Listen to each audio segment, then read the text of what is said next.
Emri i vajzës ishte Sofia. 9 vjeçari i tij mezi kishte filluar ta kuptonte botën, por ajo natë do t'i zhdukte çdo iluzion mbrojtjeje.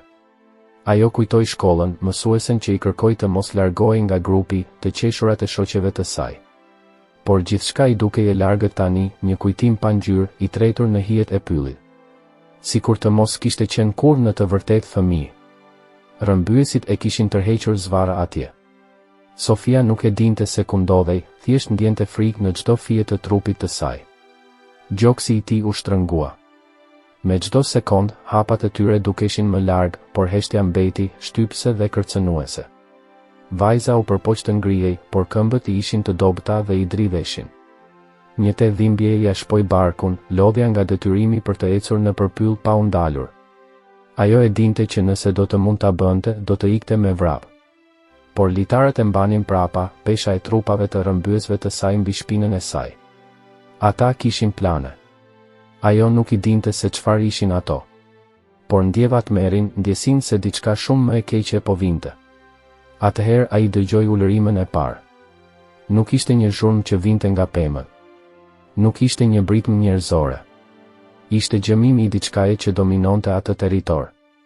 Diçka e madhe, diçka e egër. Zemra e Sofis rrite fort.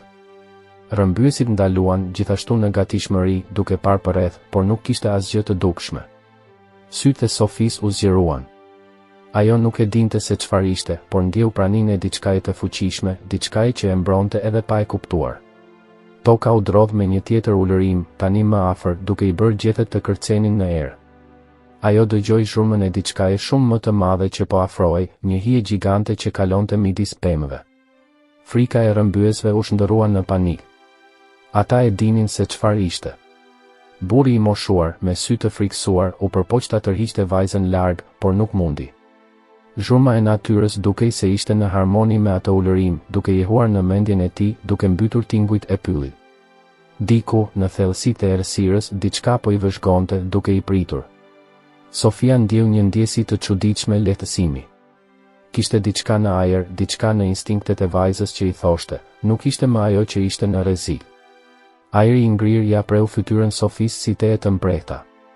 Sytë e saj tani ishin plotësisht të hapur, të mbërthyer në një tmerr që e linte pa fjalë. Zhurma, edhe një herë, çau heshtjen e pyllit. Nuk ishte thjesht një tingull kafshë. Ishte një ulërim autoriteti, e një qenieje që dinte saktësisht se çfarë po bënte. Rrëmbyesit ishin të paralizuar. Burri më i vjetër, me mjekër të dendur dhe sy të shqetësuar, e shtrëngoi vajzën më fort, sikur prania e tij të ishte gjëja e fundit që do t'i mbronte. Por Sofia nuk ndihej më e friksuar. Frika u zhduk ndërsa ndjesia e diçkaje më të madhe, më të fortë, i përfshiu trupin. Ishte sikur po e mbështjellte diçka e padukshme, diçka që e bënte të ndihej e sigurt, pa e ditur pse. Pemët filluan të lëviznin më intensivisht, sikur era po përpiqej t'i paralajmëronte për diçka.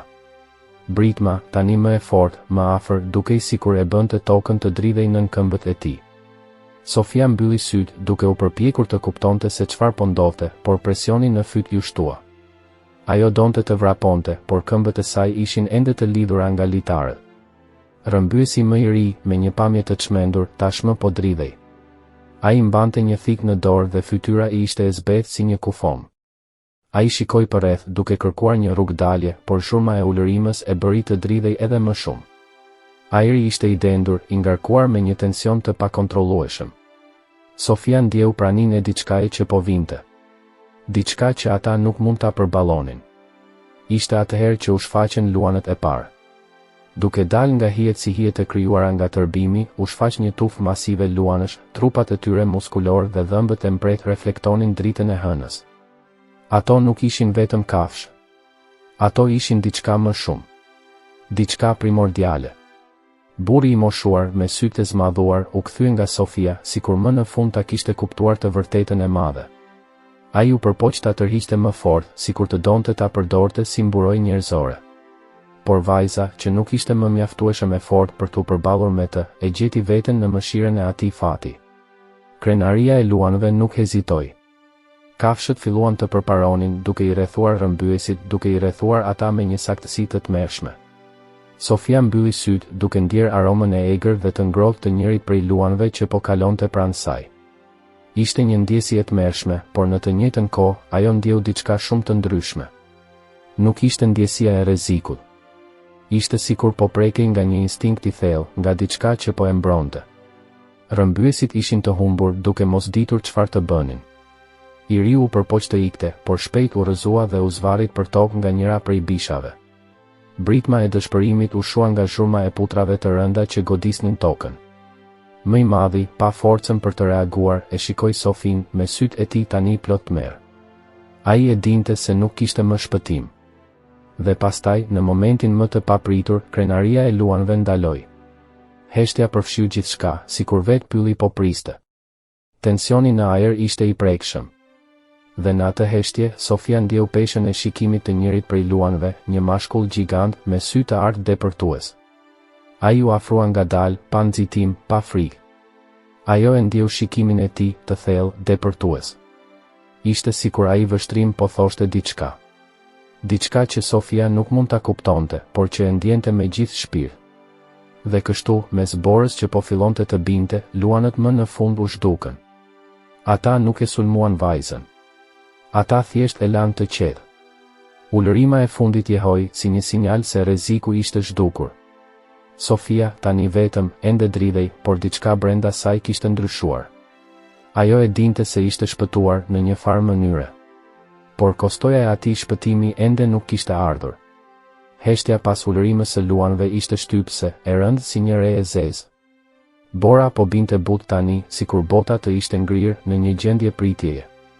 Sofia, ende e lidhur dhe e shtrirë në dy sheme, ndjeu të ftohtin që i depërtoi në kocka. Duart e tij ishin ngrirë dhe fryma e tij dilte në formë rrufesh të vogla avulli. Ajo nuk mund ta kuptonte çfarë kishte ndodhur. Çfarë ishte ai zë? Pse nuk e sulmuan luanët? Zemra e saj po rrite shpejt, frenetikisht, ndërsa shikonte rrëmbyesit, të cilët tani ishin shtrirë të palvizshëm. Nuk kishte më lëvizje. Era e vdekjes ishte në ajër dhe Sofia, në konfuzionin e saj, nuk dinte nëse duhej të ndjente lehtësim apo tmerr. Luanët kishin ardhur. Por pse? Sofia shikoi pyllin përreth saj, duke u përpjekur të përpunonte gjithçka. Pemët të strukura në ndëbor dukej sikur e shikonin me një kuriozitet të paepur. Era fishkëllente përmes gjeteve të thata, por natyra tani dukej e heshtur, duke pritur. Ajo ktheu kokën nga trupat e rrëmbyesve. I riu qëndroi i palvizshëm, me sytë e zmadhuar nga tmerri, sikur të kishte parë diçka përtej vdekjes. Më i madhi ishte shtrirë për tokë, me shprehjen e fytyrës të ngrirë në një britm të fundit dëshpërimi. Sofia nuk i shihte më si kërcënime. Diçka më e madhe kishte ndodhur, diçka që i kishte tejkaluar plotësisht. Instinkti i vajzës i thoshte të ngrihej, të vraponte. Por trupat e tyre ndiheshin të rëndë, të dhëmbshëm, sikur frika dhe dhimbja të kishin ngulitur në gjoksin e tyre. Sytë e saj ishin fiksuar te luanët, tani në një distancë të sigurt, duke e vëzhguar. Mashkulli, i cili dukej të ishte kreu i tufës, e shikoi me sytë e tij të artë që depërtonin sikur po i vlerësonin shpirtin. Pa prit mas, Sofia ndjeu një presion në gjoks, sikur dikush po përpiqej t'i fliste pa fjalë. Ato sy të egër, të artë. Nuk ishin thjesht sytë e një kafshë. Ato ishin sytë e diçkaje më shumë. Diçka që ajo nuk e kuptonte, por e ndjente thellë. Kishte një lidhje atje, diçka më të vjetër se ajo vetë. Luanët nuk ishin vetëm mbrojtës. Ato ishin diçka më e thellë. Diçka primordiale. Sofia gëlltiti me vështirësi dhe u përpoq të fliste, por zëri i saj dështoi. Dhimbja në fyt e pengonte të nxirrte zë. Sytë e saj u mbushën me lot, por ajo nuk i fshiu. Ajo nuk kishte forcë. Ajo i shikoi luanët edhe një herë dhe pikërisht atëherë e përfshiu një ndjenjë. Ishte sikur të ishte në një udhëkryq. Ata e kishin shpëtuar, por ajo e dinte se nuk e kishin bërë nga mirësia. Ato nuk ishin kafshë si të tjerat. Ata ishin më shumë se sa thjesht grabitçar. Udhëheqësi i kopes, me krifën e tij të artë të stërmadhe dhe trupin imponues, bëri një hap përpara. Sofia ndjeu peshën e pranisë së tij dhe, për një moment, besoi se e gjithë bota po priste reagimin e saj. Ajo donte të bërtiste, donte të ikte, por diçka brenda saj e dinte se kjo nuk ishte zgjidhja. Ata nuk ishin armiqt e tij. Jo më. Ata ishin diçka që e kuptonte në një mënyrë që ajo kur nuk e kishte menduar të mundur. Pa thënë asnjë fjalë tjetër, Luani u largua, ndërsa pjesa tjetër e tufës e ndoqi në të njëjtin drejtim. Ata nuk sulmuan. Ata nuk kishin bërë gjë tjetër veç se ju afruan dhe i shtyn rrëmbyesit larg.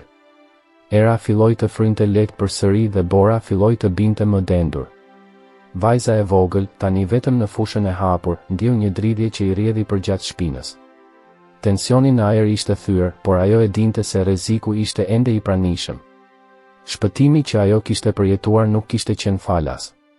Prania e Luanëve, mënyra se si e kishin mbrojtur dhe më pas thjesht ishin larguar, e bënte të qartë se kjo ishte diçka që ajo nuk do ta kuptonte kurrë plotësisht. Ndërsa shikonte tufën të largohej, ajo që kishte mbetur nga Sofia nuk ishte më vetëm një vajzë e brish. Diçka në shikimin e tij kishte ndryshuar. Ajo ndjeu forcën e kafshëve brenda saj. Ata e kishin zgjedhur, e kishin mbrojtur. Por çfarë do të bënte ajo tani? Si do të ecnit përpara? Trupat e rrëmbyesve ishin inert, por tingulli i zemrave të tyre dukej se ende jehonte në veshët e tyre. Nuk kishte asgjë më shumë për të bërë për ta. Megjithatë, jeta e Sofis ishte gati të fillonte nga e para. Ajo e dinte, por nuk dinte si. Fati i saj tani ishte në duart e atyre krijesave, të cilat dukeshin si roje të diçkaje shumë më të madhe se ajo vetë. Në heshtje, Sofia ngriti shikimin drejt qiellit, ku Bora po binte bull. Dhe për një çast, frika e la. E ardhmja, e cila dukej e pasigurt, tani ishte plot mundësi. Por çfarë do të bënte ajo me lirinë që i ishte dhënë? Pyetja i jehonte në mendje. Era therse fishkëllente përmes pemëve, ndërsa Sofia ecte ngadalë përmes pyllit të mbuluar me borë. Çdo hap që hidhte i ndije i rënd, sikur pesha e botës po i rëndonte mbi supe. Heshtja ishte e thellë, e thyer vetëm nga zhurma e hapave të tij në borën e bull. Ajo ishte vetëm tani, krenaria e Luanëve ishte larguar, duke u zhdukur në trashësinë e pyllit. Por ndjenja e tyre, mbrojtja që kishin dhënë, ende qëndronte në ajër. Vajza ngriti shikimin drejt qiellit me re sipër saj. Ndjenja e humbjes dhe forca e atyre kafshëve i pushtuan mendimet. Atë natë, atë vegim. Ajo nuk mund të harronte kurrë atë që kishte parë. Por në të njëjtën kohë, diçka brenda saj po thyej, sikur një pjesë e shpirtit të saj të ishte shkullur. Sofia nuk dinte çfarë të bënte. Ajo që kishte ndodhur atje, në atë fushë të hapur, dukej më shumë si një ëndër se sa realitet. Si mund t'i kuptonte një vajzë e brish Luanët, ato krijesa imponuese, të cilat kishin treguar më shumë dhëmshuri se çdo njeri? E megjithatë, ajo ndihej sikur ishte vetëm. Siç ka qenë gjithmonë. Ajo ndjeu syt e pyllit mbi të, praninë e diçkaje të padukshme. Sikur vetë trungjet e pemëve po e shikonin nga afër. Çdo zhurmë, çdo lëvizje, dukej se mbante një peshë të jashtëzakonshme. Peizazhi tani dukej më i errët, sikur Bora që dikur kishte qenë mikpritse po shndërrohej në një burg. Vajza ecte pa qëllim, e humbur në kujtimet e saj, duke ndjer dhimbjen e rrëmbyesve të rënë, të natës që po zgjatej. Heshtja ishte shtypse. Ajo që supozoi të ishte liria e saj, tani ndihej si një burg tjetër. Edhe me Luanët që e mbronin, e vërteta ishte se asgjë nuk e ndryshoi dhimbjen që ajo mbante brenda vetes. Po sikur Luanët të mos kishin mbërritur në kohë, po sikur ajo t'i ishte dorëzuar rrëmbyesve të saj, frikës së saj. Sofia u ndal pa pritur kur dëgjoi diçka që lëvizte pas saj. Zemra i rrite me shpejtësi si një refleks instiktiv. Ajo u kthye me syt hapur dhe pa vetëm borë që vallëzonte në erë. Asgjë më shumë. Pylli mbeti i paprekur. Ajo mori frymë me forcë, duke u përpjekur të qetësohej, por frika e gëlltiti. Vajza bëri disa hapa përpara, pa e ditur se ku po shkonte. Dhimbja në gjoks dukej se i shtrëngoi më shumë me çdo lëvizje. Ajo dëshironte që nata të kalonte, që e gjithë situata të ishte thjesht një makth. Por nuk ishte. Ajo e dinte se nuk kishte kthim prapa. Dhe pastaj, era solli diçka të ndryshme. Një erë. I njohur, por i shtrembëruar nga distanca. Ajo e njohu menjëherë, erën e rrëmbyesve. Era e gjakut dhe djersës, e frikës. Diçka nuk shkonte. Ata kishin lënë diçka pas. Por çfarë? Sofia shikoi anash dhe pastaj pa hijen që lëvizte midis pemëve. Gjëja e parë që ndjeu ishte i ftohti, frika që ja shtrëngoi barkun. por pastaj diçka ndryshoi brenda tij. Ajo nuk e dinte se çfarë ishte, por diçka brenda saj ndriçoi. Ajo nuk ishte më aq e vetmuar. Nuk isha më aq i pafuqishëm. Një figurë doli nga hijet, nuk ishin Luanën. Por ato ishin kujtimet e tyre. Kujtimet e mbrojtjes. Sofia e dinte se duhej të përballej me çdo gjë që i ndodhte. Çfarëdo që të ishte. Vajza u afrua me kujdes, me trupin e tendosur dhe frymëmarrjen sipërfaqësore. Nuk mund të ikja më. Nuk mund të prisja më gjatë. Ajo eci pranë dhe, me një lëvizje të shpejtë, i shtyu mënjan shtresat e dëborës. Ajo që pa e paralizoi. Trupat e rrëmbyesve ishin aty, por tani ata nuk ishin më vetëm. Midis tyre ishte objekti që ajo kishte frikë ta shihte, fotografia e djalit. Fotografia, tani e ndyrë dhe e grisur, tregonte një buzëqeshje. Buzëqeshja që Sofia e njihte, buzëqeshja e fëmijërisë së saj. Ajo buzëqeshje plot shpresë dhe e pafajshme. Një buzëqeshje që tani u zbe në dëbor, si një kujtim i thyrë. Ajo e preku foton me duar që i dridheshin, duke u përpjekur të kuptonte se çfarë po ndodhte. Duke u përpjekur të kuptoj se çfarë do të thoshte kjo. Por nuk kishte përgjigje. Boshllëku e përpiu përsëri. Era u shtua, duke e ngritur borën përreth saj, sikur bota po përpiqej ta shtynte përpara. Ajo i shikoi rrëmbyesit, trupat e tyre të ndyrë tani të shënuar nga vdekja. Diçka brenda saj donte të bërtiste, por nuk kishte më fjalë. Vetëm heshtje. Ajo e dinte se në atë moment nuk mund të kthehej më pas. Ai nuk mund të fshihej më nga realiteti. Ajo luftë e brendshme, nuk ishte vetëm e saj. I përkiste të gjithë atyre që e kishin rrethuar. Sofia bëri një hap tjetër përpara, i ftohti tani e përqafoi si një lëkurë e dy. Ajo nuk e dinte çfarë e priste, por dhimbja nuk e linte më. Ajo e dinte që do të ishte e fortë. Ajo e dinte se diçka në shpirtin e saj, si një flak që digjej, nuk do ta linte të vdiste në mes të asaj fushe me dëbor. Por ajo që nuk e dinte ishte se sfida më e madhe ende nuk kishte ardhur. Bora tani po binte më e trash. Fusha përreth Sofis dukej sikur ishte shndërruar në një botë pa ngjyrë, sikur vetë universi të ishte ngadalësuar, duke pritur që ajo të merrte një vendim, që ajo të bënte diçka. Por Sofia nuk dinte çfarë tjetër të bënte.